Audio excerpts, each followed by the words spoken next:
नमस्कार, मैं हूं राम किंकर, हाजिर हूं एमसीडी की राम कहानी को लेकर अपने सहयोगी नासिर खान के साथ। राजधानी दिल्ली एक ऐसा शहर है जहां पर अक्सर इन दिनों देखा जा रहा है, पिछले 2-3 सालों से, कि पोल्यूशन बढ़ने के साथ एक फोर्स्ड तरीके की, यानी न चाहते हुए भी वेकेशन हो रहा है, छुट्टियां हो रही हैं। और वो ऐसा इसलिए हो रही हैं क्योंकि प्रदूषण राजधानी दिल्ली में बहुत बढ़ जाता है। AQI 400 के पार कर जाता है और उसके बाद से बच्चों की छुट्टियां करनी पड़ती हैं। लेकिन इन्हीं सारी चीजों का फायदा उठा करके राजधानी दिल्ली में जो अवैध भूमाफिया और बिल्डर्स हैं, वह लगातार इस कोशिश में है कि खेती की जमीन को और साथ ही साथ अलग अलग जगहों पर अवैध निर्माण कर सके। लेकिन राजधानी दिल्ली में जैसे ही ग्रैप 3 हटा है, यानी कंस्ट्रक्शन का जो निर्माण पर रोक थी वो जैसे ही हटी है, वैसे ही एमसीडी की जो बंदिशें थी वो खत्म हो गई।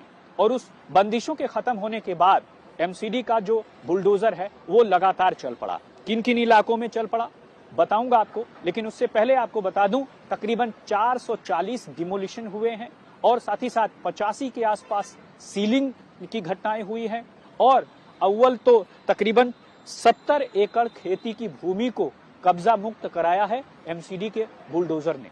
लेकिन जो अधिकारी अतिक्रमण में लगे होते हैं और इसे, चाहे वो डिमोलिशन में है चाहे वो सीलिंग अभियान में है, उन्होंने साफ तौर पर एक तरह का की निकाला है, यानी कह सकते हैं एक ऐसा फैक्टर जो अभी तक कामयाब नहीं हो रहा था कि एक वजह पता लगे कि आखिरकार राजधानी दिल्ली को अवैध निर्माण की राजधानी क्यों कहा जाता है। ऐसा इसलिए क्योंकि उनका ये कहना है कि अक्सर दिल्ली नगर निगम ने अपनी कार्रवाई में देखा है कि बहुत आसानी से अवैध भूमाफिया, बिल्डर्स और ये कब्जेदार बहुत अच्छे और बहुत आसानी से न केवल बिजली का कनेक्शन ले लेते हैं बल्कि और सारी बहुत सुविधाएं भी। यही वजह है कि अब एमसीडी ने इसका भी तोड़ निकाला है। दरअसल अब डिमोलिशन दस्ते के साथ ही बिजली कंपनी के अधिकारी, दिल्ली जल बोर्ड के अधिकारी और खुद एमसीडी के दस्ते के अधिकारियों के साथ मिलकर एक ज्वाइंट ऑपरेशन कर रहे हैं। और उन खास इलाकों में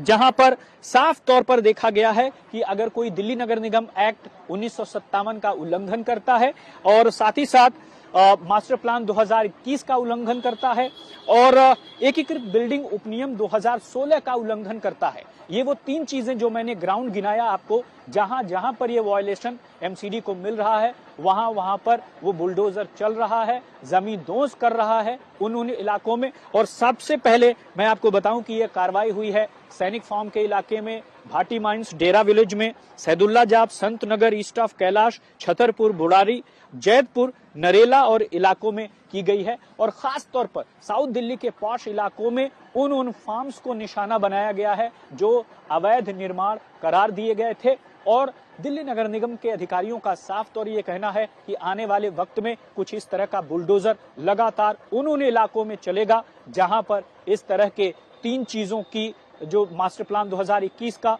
और बिल्डिंग उपनियम 2016 का और साथ ही साथ डीएमसी एक्ट का जहां जहां वायलेशन मिलता है वहां वहां पर इस तरह का जो डिमोलिशन है एमसीडी का दस्ता है वो जाएगा और कार्रवाई करेगा। दूसरी सबसे खास बात कि अब तो यह खास तौर पर एमसीडी ने तय कर लिया है कि जब भी यह डिमोलिशन के लिए जाएंगे, बिजली के अधिकारी, दिल्ली जल बोर्ड के अधिकारी और दूसरे वो तमाम अधिकारी वहां पर मौजूद रहेंगे ताकि भविष्य में वहां पर कोई रिहाइश न हो सके, ताकि वहां का जो कनेक्शन है उसे काटा जा सके। बहरहाल अब देखना यह है कि ये जमीन पर या धरातल पर आने वाले दिनों में कैसे उतरता है।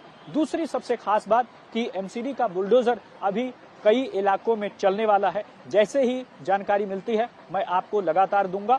और इस वीडियो में फिलहाल इतना है। मुझे और मेरे साथी नासिर को दीजिए इजाजत, फिर हाजिर होंगे एक नए मुद्दे के साथ। तब तक आप देखते रहिए और हमारी पूरी दिल्ली तक की टीम को दीजिए इजाजत। धन्यवाद।